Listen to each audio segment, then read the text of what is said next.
It's the calm before the holiday storm. But you can prepare your e-commerce business for the holiday rush now just by using ShipStation. As a business owner, preparing for growth and change saves time and headaches later. Whether you're shipping from a house or a warehouse, ShipStation can help increase your profitability. So, set your business up for holiday season success with ShipStation. Go to shipstation.com and use code RESPECT today and sign up for your free 60-day trial. That's shipstation.com, code RESPECT. Ladies and gentlemen, boys and girls, and those who don't identify as either, you are listening to Ratchet and Respectable from East America, specifically PG County. I'm back. I am literally sitting at the desk in my parents' house where Ratchet and Respectable all began back in 2019. So I am back home physically and also figuratively for the podcast. I totally didn't want to leave Paris. I probably would have figured out a way to stay if my visa wasn't up. As an American, you can only stay in Europe, all of Europe, not just Paris. You can only stay in Europe for 90 days out of every 180 days. Like even if you go back to your home country, like some places like South Africa, you can stay for 90 days. But if you go back to your home country and then return, it resets. Europe, not so much. They're like, you got 90 days per 6 months, and then you can come back. I loved Paris. I had a very magical time there. It's just a very enchanting city. And my last week there, like hanging out with my mother and then so many of my friends in town for either Fashion Week or to go to the Usher concerts, it was really, really just fun. And on my last night there, one of my friends, one of the girls who was with me in Bali, because there were 7 of us, she actually flew back to New York from Bali and switched out her suitcase real quick and then came back to Paris. My last day in Paris, we hung out. We went to the Louis Vuitton cafe. She's been to Paris a million times, but she hadn't been. I was running late. I was packing my stuff because I was leaving the next day and I had to pull my life together. So I was a little late getting there. And so she was like, no worries. I made some friends. And she's like the sweetest, chattiest, most outgoing person ever. So I wasn't surprised. And I was like, okay, she's good. So I got there maybe like 20 minutes late and she was sitting at the table with these women from America because Paris was overrun with Black women in the best of ways. She had on these really beautiful shoes. One of the women complimented her shoes. They both realized they were American. She said, oh, I'm waiting for one of my friends. And she said, well, how do you guys know about this place? And she was like, oh, we follow this girl, Demetria, on Instagram, and she just recommended it. So we decided to come here. And she was like, that's hilarious. So when I showed up, she was sitting with the women who'd gone there because I posted it on Instagram. Really, really sweet ladies. But they enjoyed themselves and we enjoyed ourselves. It was really great. And then afterward, the Louis Vuitton Cafe is a part of Louis Vuitton Dream. It's an exhibition of Louis Vuitton merchandise through the years, extensive bag collection. If you think of bags like art, you would love it. So I was walking through the exhibition and I saw this woman that looked so familiar. She's one of the women that had come on the first See Some World trip to Ghana. I told you how that was like one of the best travel groups ever. They were perfect. They were just the absolute perfect group. And they all fell in love with each other. None of them knew each other before the Ghana trip. They all stayed in touch after the Ghana trip. And 10 of them decided to come to Paris to see Usher. 2 of them had reached out to me and they said, on XYZ date, we're going to be in Paris. Come meet us. And I was like, no, I'm leaving that day. I'm going to miss you. I'm not going to be able to see the group. This is awful. So I ran into this woman from the group. She'd separated from the pack to come to the Louis Vuitton exhibition. And so she was like, yeah, all the girls are here. We're having dinner tonight. And I was like, wait, I told her the other 2 women had reached out and I was like, I got the dates wrong. So she was like, oh, just come to dinner. I already had dinner planned. So I was like, okay, so where's dinner? I'll stop by. I was like, don't tell the girls you ran into me and I'll come by and I'll surprise y'all. So I did. Me and my mom went by their restaurant. It was very Sex in the City. Remember Carrie's supposed to have a book signing, but she decides to go to her boyfriend's thing instead and she stands up the book date. And when she gets there, everyone's left and they used her book as a coaster. It was not that experience. I got there after wine had been served, but before appetizers. And I got to see the ladies. And it was such a wonderful, warm welcome and goodbye all at the same time. I was really, really happy to see them. I loved that they stayed in touch and that they all came to Paris together. They're like a group of 10 besties and they're so much fun. Here's the funny part is I come in and I've got my mom and one of my girlfriends with me and I'm like, hi. hi. And everyone's like, hi. And then like, wait, is that your mom? I don't exist. Dear Mom has made my mother famous. She's recognized out in the wild. She went to the grocery store the other day and somebody recognized her. And my mom was like, huh? Oh, she was like, this is very weird. I was like, welcome to my world. I was like, it should wear off in about 6 months if I don't post you again. And she was like, yeah, don't post me no more. She's totally weirded out. She was like, I get it for like you, because it's like, you know, your thing and you've been like out there for a while. But she was like, they be excited about me. Like, it's your story. You just writing to me. Like, she's very confused. But I was like, no, like you're the star of the show. But everyone sat and they talked to Mom and like, yeah, like she reveled in it. They're like the best group of women ever. I can't say enough great things about them. They were like so much freaking fun. So we did that. And then it was really important to me. I had made this list because, you know, usually I don't do lists of recommendations. I'll talk about things that I did, especially on here. Like I'll give the names and you can decide if you want to go or not. I don't give recommendations for very specific reasons. I think I've shared why before. The other one is like, once you do it once, like then people keep asking, because like I gave recommendations for where to go in Paris. And then immediately people were like, oh, well, can you recommend hotels? Or, oh, can you recommend this? Or can you recommend that? Can you do one for Bali? Can you do one for London? Can you do one for this? And I was like, ooh, no, sorry. But I kept running into women in Paris, or also people were in my DMs and they were really complaining bad about the food. I ran into a very nice woman who'd been in Paris for a week and she still had a week to go. And she was like, the food here is nasty. I'm living on wine and fries. And I was like, oh God. But many people had complained about the food in Paris. And I was like, anywhere in the world, when in doubt, eat ethnic, by which I mean food made by brown people. It'll always be seasoned. Or as a reliable faithful, when in Paris, eat Italian. They have amazing Italian restaurants in France. But yes, I just dropped some recommendations so that like the Black women abroad for Usher wouldn't starve. But I say that to say, I made this list and I posted it. And I realized when I posted it that there was no Black owned business on there. And it really just kind of irked me. And I was like, yo, there's a huge Black community here. Paris has a gigantic Senegalese community. There's tons of Senegalese restaurants. And I told y'all when I went to Senegal, that's some of the best food I ever had in my entire Black life. When I returned to Ghana, I have a list of countries that I want to visit. Most of them are new places. But Senegal, I'm going again for 4 days specifically to eat. It's the best food. And also it's a detour on the way to Cape Verde. But that said, I was like, how was I in Paris with all these Senegalese restaurants and I have no Black food? Like, this isn't right. So I made a point on my last day in Paris, my final meal, to go to a Black-owned restaurant.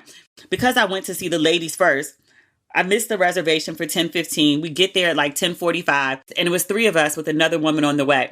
It wasn't a very big space. The space is full. The kitchen is closing. And I was like, please, madame, it's my last night in Paris, and I haven't had African food since I've been here. She said, let me go talk to the chef. The chef has mercy on us. And it just turned out to be a lovely evening. The woman that came to meet us was somebody I was supposed to connect with. I want to say like the day before I left for Bali, and I just couldn't pull it together. So I was happy I was able to connect with her. It's a Black woman. She's been living in Paris for 9 years. I think she's a sommelier. But yeah, we just had like a really great night and we ate yassa scallops. That wasn't what it was called on the menu, but that's essentially what it was. Scallops prepared in a very traditional Senegalese type of way. Absolutely amazing. They had a bunch of vegan options. I don't know how I keep stumbling into all these vegan places, but I had like vegan gnocchi, which was freaking amazing. And then we had dessert because again, it was like our last night. I don't know what I ate. It was some kind of like puff pastry that was like drowned in chocolate, but it was like the best chocolate ever. It was so good. So I had my mom out until like 1:30, 2 a.m. on our last night in Paris, somewhere outside of the city center. Like we just roamed. Like the cab was 30 minutes to get back, but it was great. It was Paris. And the next day we just woke up and went to the airport and I was on a plane. I'm like, why am I leaving? It's different than Ghana. Like I actually had to go because of the visa situation, but I was like, why am I leaving again? I was like, oh yeah, like, cause you'd be here illegally and then fuck around and get banned from the country. That's why you're leaving. But Paris is magic. I left on Sunday. What's today? Tuesday? Monday, this report comes out about bed bugs in Paris. From the videos, they are all over social media. They're showing these gigantic bed bugs. If you watch these videos, you would think the whole city of Paris is just infested. Like it's the locusts that come every 17 years. That was not my experience, but Paris does have a bed bug problem. The deputy mayor of Paris has acknowledged that there is a bed bug problem that is in hotels, that is in movie theaters, that is on subways. Everyone and their mother has been sending me videos about Paris and bed bugs, asking if I have them. No. Me, mom, my clothes, my shoes, my bags, everything has returned safely. I did not bring bugs home with me. I obviously wasn't aware of the bed bug problem. Like the story didn't come out until after I left. But for folks who were headed to Paris, people were like, oh, I don't want to go there because bed bugs. I mean, there's a lot of places that got bed bugs. Like New York was overrun with them for a while. Vegas, I believe, is still overrun with them. You know, if you don't want to go to Paris because Paris got bed bugs, like I don't blame you. I am not an ambassador for Paris. Like I live there. I don't work for anybody's public relations firm. I wasn't there on behalf of Paris tourism. I'm not here to sell you on Paris. If you don't want to go to Paris, don't go. You don't want to go anywhere, don't go. You want to go somewhere, but you don't want to go alone. Again, don't go. I choose to live my life in the way that I choose to do. You are free to do or not do whatever you like to do. We all grown. So, make the choices that you feel are appropriate for your life. And I will continue to do the same. Transitioning back to America it hasn't been bad. It's only been 48 hours. This transition has been much easier than the one from Ghana, both because it's a second re-entry and also Europe is very different than the United States. But how do I say this the right way? Everything that I wanted and then some, I had access to. In some ways, Europe is more luxurious and efficient than America. In Ghana specifically, it's not an Africa as a whole problem because I didn't feel that way about South Africa. Some things are just very difficult to easily come by in Ghana. Like there's no equivalent of, say, a Target, nothing like even close. If I'm going somewhere and I just want to grab a new outfit, that's very difficult in Ghana. Like I can go get something made but run to a mall and pick up something cute and then also like a really cute pair of shoes, something that's equivalent to what I would get in America is harder to do. Not impossible, just not as convenient. Versus South Africa got malls and malls. London and Paris are shopping capitals of the world. So it's pretty easy. It's also easy to just run to a mall in Kenya. It's just not so in Ghana. So that this transition hasn't been that bad. But I noticed like weird stuff. Like I wrote about some of it on social media, so I won't rehash it. But like I was driving to the hair salon this morning and I don't know what I did. It wasn't something strenuous, but like I just recognized that driving, I actually use my stomach muscles. And I never thought about it before, but I was like, why am I engaging my stomach muscles to drive? Like, that's so weird. I just never noticed it before. My stylist works out of a spa in a hotel. So drove into the parking garage and then had to take the elevator down to the main floor of the hotel, go through the lobby to go up to her place. Both of the elevators were gigantic. Like they're just hotel elevators. They're not freight elevators. They're just moving a few people up and down floors in a hotel. And it was only me in the elevator. I was thinking about this elevator that I was in. I mean, there's many places, but there was one that was exceptionally small, but literally only me and my carry-on size bag could fit in the elevator. Like there was no room for anything else. And so I got on this elevator and it's just so gigantic. I felt like, remember Tom Hanks? What was the name of the movie where he was by himself? Castaway. And it was him and the ball, Wilson. And it took him forever to learn how to make fire to survive.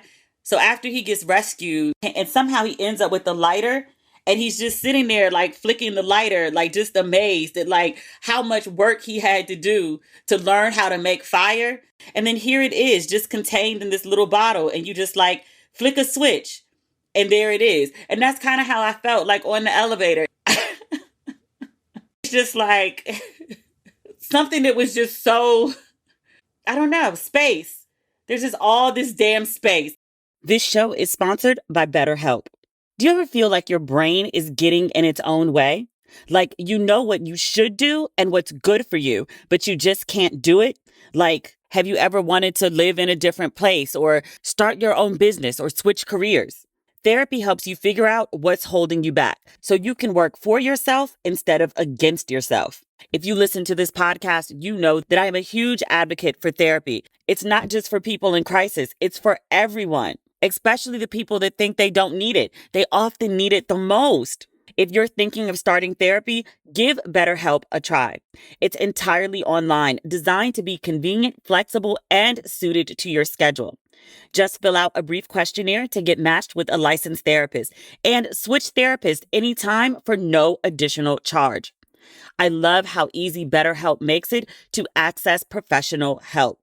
Make your brain your friend with BetterHelp. Visit betterhelp.com/ratchet today to get 10% off your first month. That's BetterHelp, HELP.com/ratchet. Do you have a summer anthem? If not, how does this one sound? Summertime and building credit easy. That's the song you could be singing all summer long with the secured Chime Credit Builder Visa credit card, a better way to build credit. As in, you can build your credit score safely with everyday purchases and on-time payments. Plus, there's no annual fee, interest, or credit check to get started. With a Chime checking account, you get paid up to 2 days earlier with a qualifying direct deposit. You can also get fee-free overdraft with SpotMe. That's overdraft up to $200 without fees with SpotMe when you set up a qualifying direct deposit. And you can access over 60,000 fee-free ATMs. That's more than the top 3 national banks combined. I love how easy Chime makes it to build your credit and to access your money. Start building your credit up. Open a Chime checking account with at least $200 qualifying direct deposit to get started. Get started at chime.com/ratchet. That's chime.com/ratchet. The Chime Credit Builder Visa credit card is issued by Stride Bank North America, member FDIC. Chime checking account and $200 qualifying direct deposit required to apply. Out-of-network ATM withdrawal fees may apply. On-time payment history may have a positive impact on your credit score. Late payment may negatively impact your credit score. Results may vary. Okay, so we all know how ExpressVPN protects your privacy and security online, right? But here's something you might not know. You can also use ExpressVPN to unlock movies and shows that are only available in other countries. Now, if you're like me and you run out of stuff to watch on Netflix, this will change your world.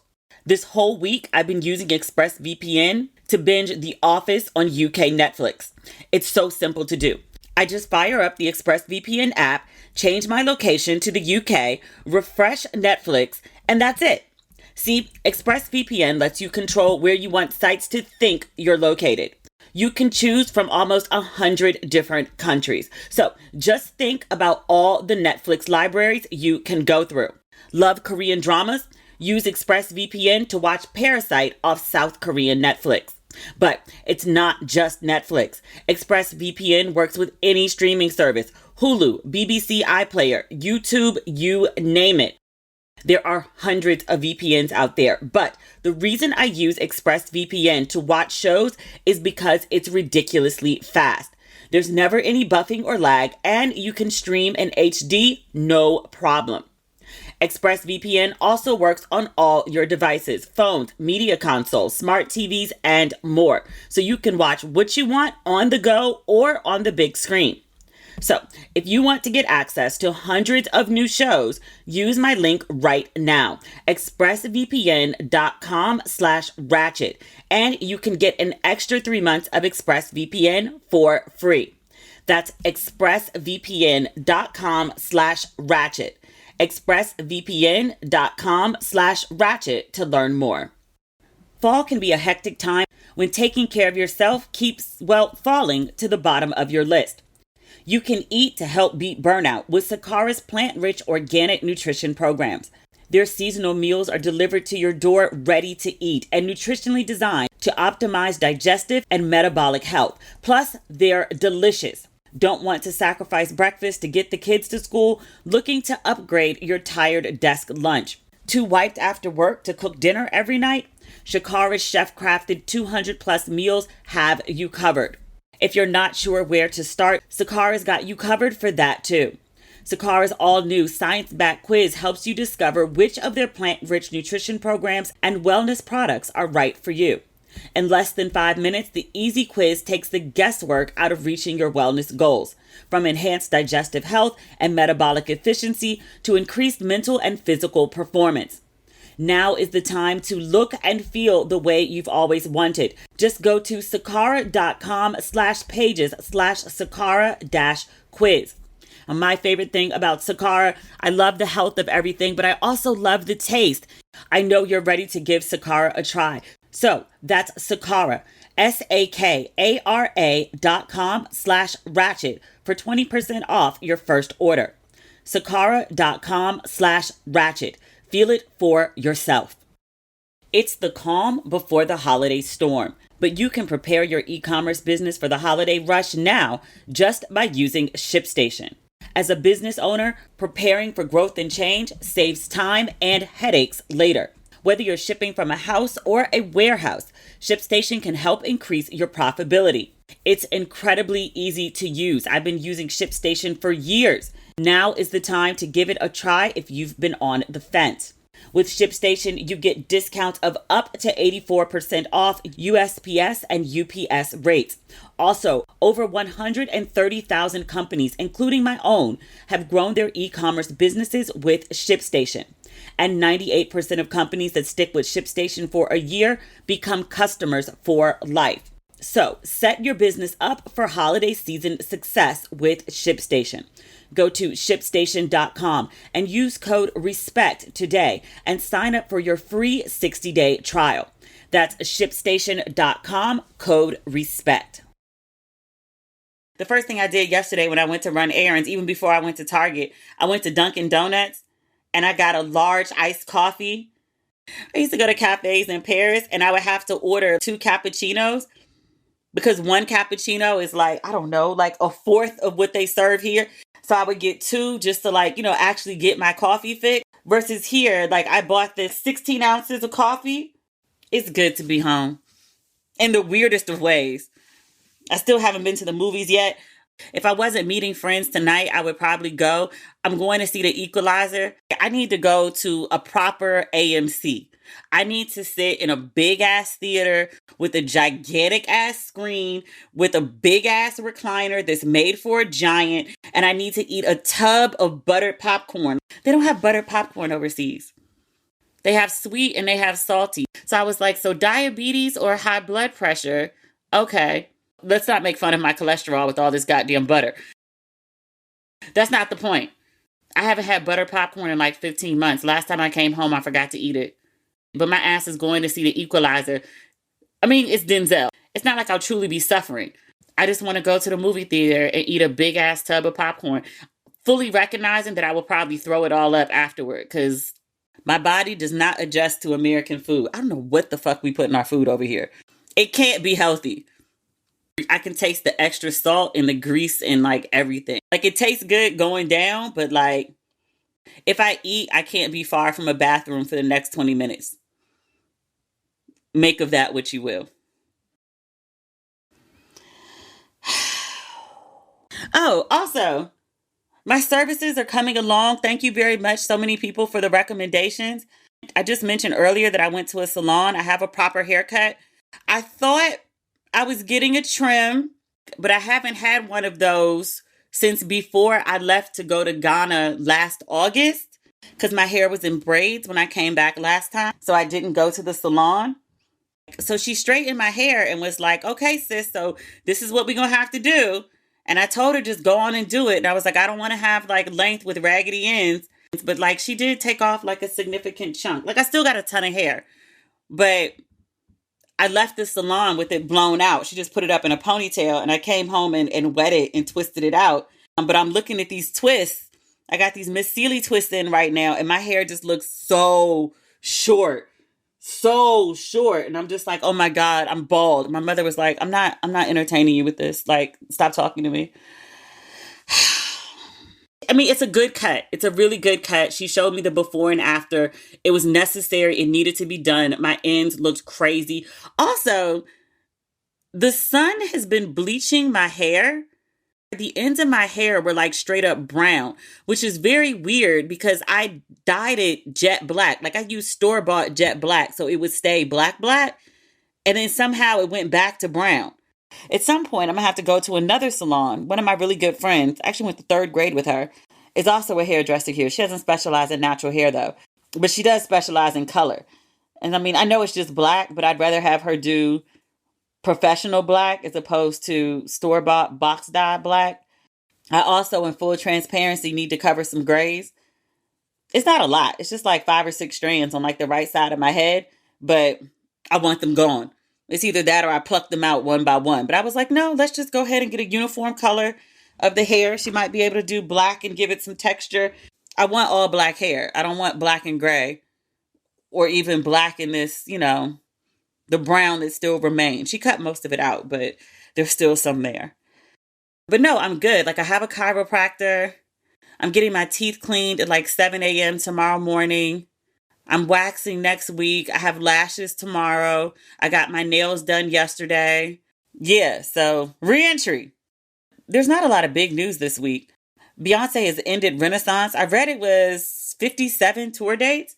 I feel like she was on tour forever because I saw Beyonce in May and the last tour date what's today? Sunday, October 1st. I read that the Renaissance tour is the highest grossing concert tour by a woman. So much congratulations to Beyonce. I would just like to note that her tour did in fact surpass Taylor Swift.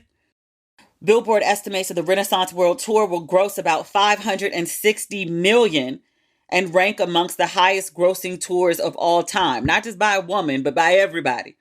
Beyonce is in rare air with the likes of Madonna, Guns N' Roses, Coldplay, Harry Styles, and Elton John. That's good company to keep. So congratulations to Beyonce. Also, since we last spoke, I keep a running list of things to talk about in the podcast. I think on Friday after I turned the podcast in, there was a story about Beyonce having a documentary about the making of Renaissance. And just as soon as it was announced that conversations were happening, we got a trailer and a date and people have already started buying tickets. December 1st, Renaissance World Tour drops in theaters. I know tons of people who've already bought tickets. I didn't look because I'll be in Ghana. I don't even know if Ghana's going to get it on the 1st. Ghana is there more than one major theater in Accra? It's not the best theater. It is what it is. It's no AMC. If I really want to see it on a big screen, I probably need to go back to Senegal. Theoretically, it should be in English, right? With French subtitles. I'm in it for the visuals. I begged Beyonce for visuals. Begged. Because remember, I wouldn't listen to the Renaissance album until she dropped visuals, and then there was a tour. And I was like, all right, well, she's going to give us visuals on the stage. I'll go see it now. But I refused to listen to the album. The first time I listened to the Renaissance album was literally at the concert. It was good. I think I might listen to it once after that. Like, I like it. It's not bad. It's just, it's not my favorite Beyonce album. But I will be all up in this concert footage. I told y'all that she was going to drop it in theaters. Also because Taylor Swift was doing the theater thing. I was like, for all the people that couldn't go to the concert for whatever reason, they get to have a Renaissance experience if they dress up and go to the theater, like people did for Black Panther. And also, everybody I know who's bought tickets right now also did go to the concert. Some people went twice, which totally I get, totally. If you want to relive Renaissance once again, maybe for the 3rd time, don't sell your silver just yet. Hold on to your silver. Maybe you can incorporate some new pieces in December. So you've had your summer silver, and now you can have your winter silver to go see Beyonce. The party ain't over. It ain't over. What else do we have on our list of things to talk about? Oh, that's not good news. We'll talk about that in a little bit. In other good Black music news, OutKast now has the best-selling hip-hop album of all time. They sold 13 million copies of The Love Below. Now, in fairness, The Love Below was a double album, so each sale of The Love Below counts as 2 albums. They surpassed Tupac, MC Hammer, and Eminem to become the best-selling album. I think previously the record was held by Eminem, which surprises me and doesn't surprise me. I acknowledge that Eminem is a very talented rapper. It's just weird to me that like a white guy had the number one selling hip hop album of all time. I mean, it's not weird. It's America. To take a black art form and put a white face on it and become super, super popular is like as American as apple pie, Elvis Presley. It doesn't sit right with me. So I'm glad that OutKast is at number one. I know I'm not going to get it. I still want another OutKast album. That's not actually true. I want another Andre Benjamin album. I want another Andre 3000 album.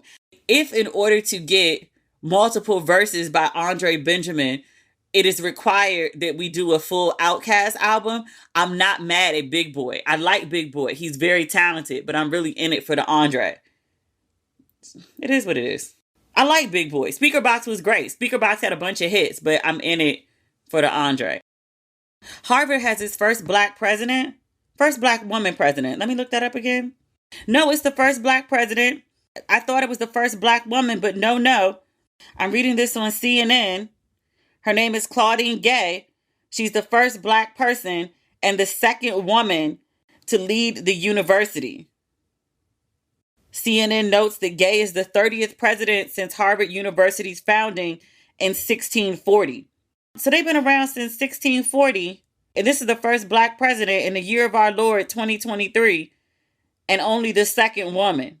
I'm happy for Madam Dr. Claudine, but I'm also like, I want Harvard to do better. Two women in almost 400 years, really? That's the best you could do?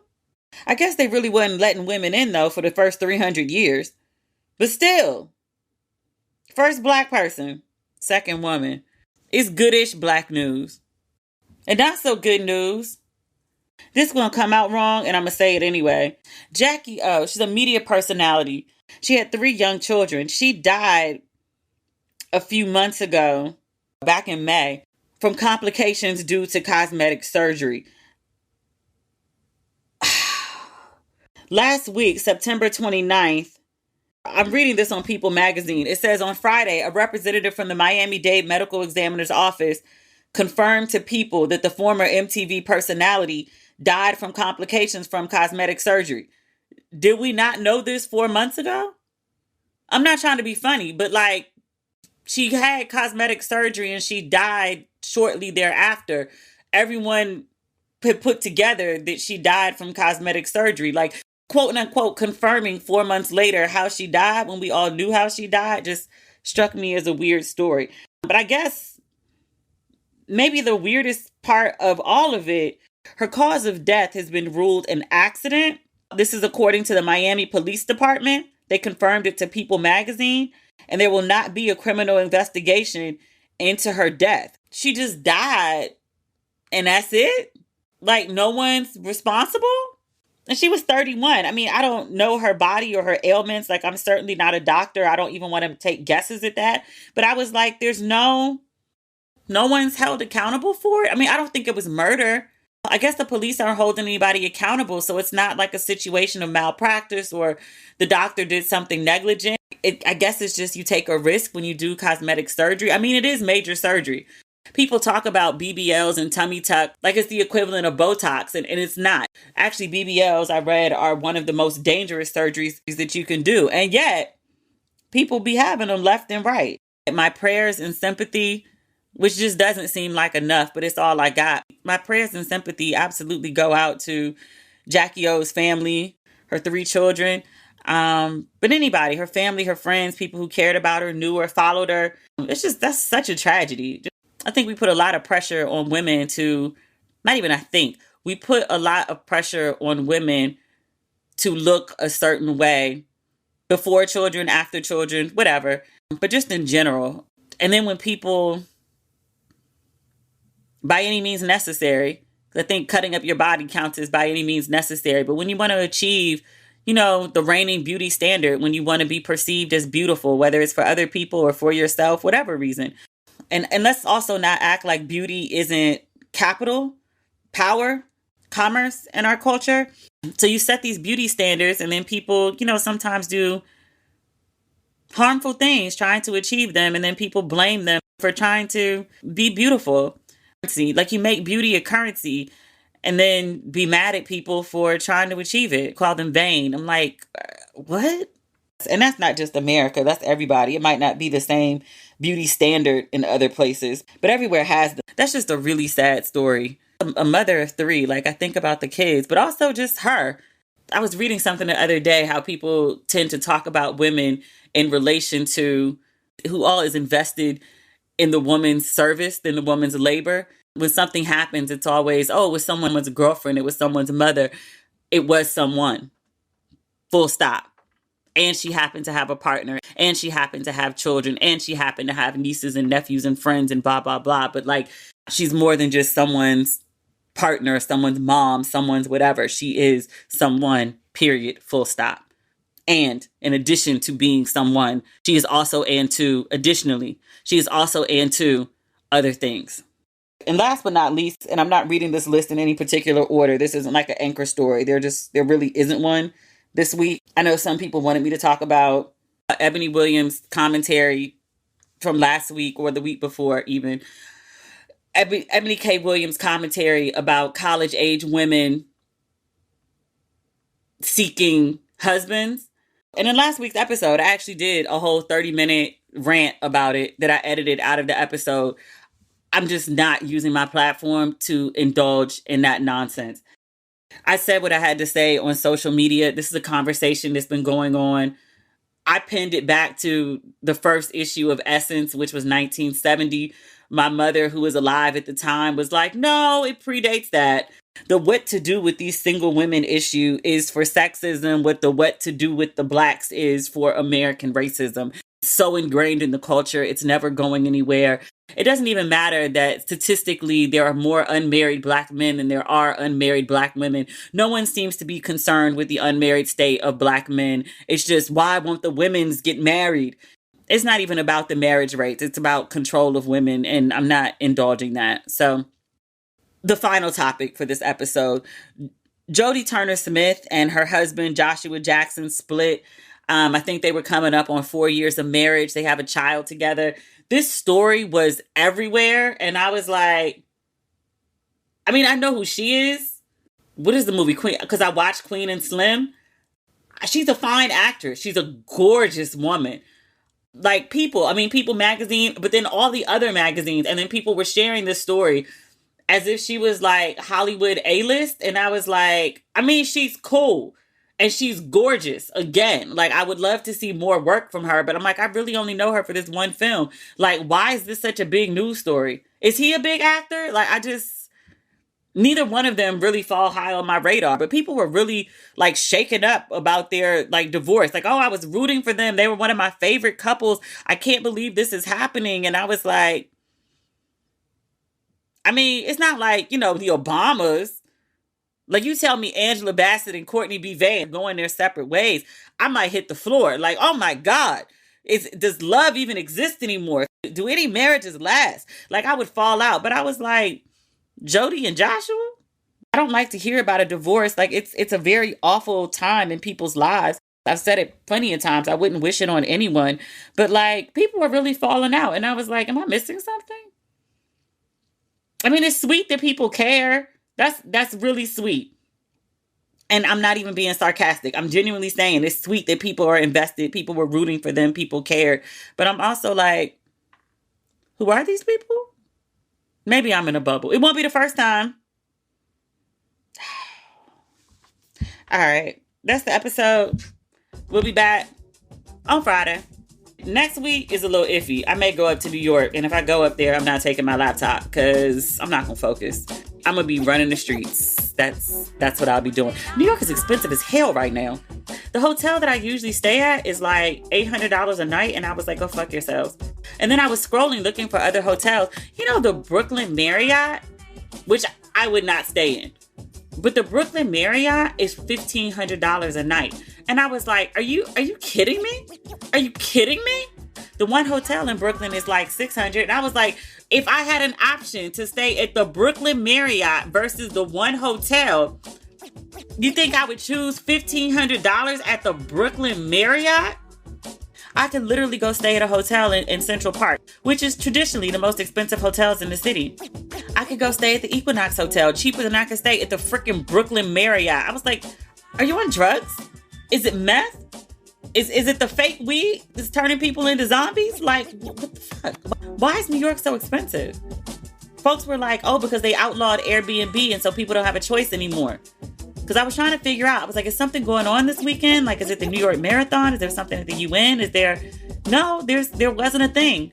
Not that I could find. If somebody knows what's going on in New York next weekend, is this like raising the hotel prices? Or is this just, the new America that I ain't been in a while? Because I was like, y'all charging more than London. And London's expensive as fuck. I'll figure it out because I really need to be in New York. I haven't been back since before I left. Over a year. It's not the longest I've been away from New York, but like, I need my fix. Still not everything, but the things that we got. All right, back.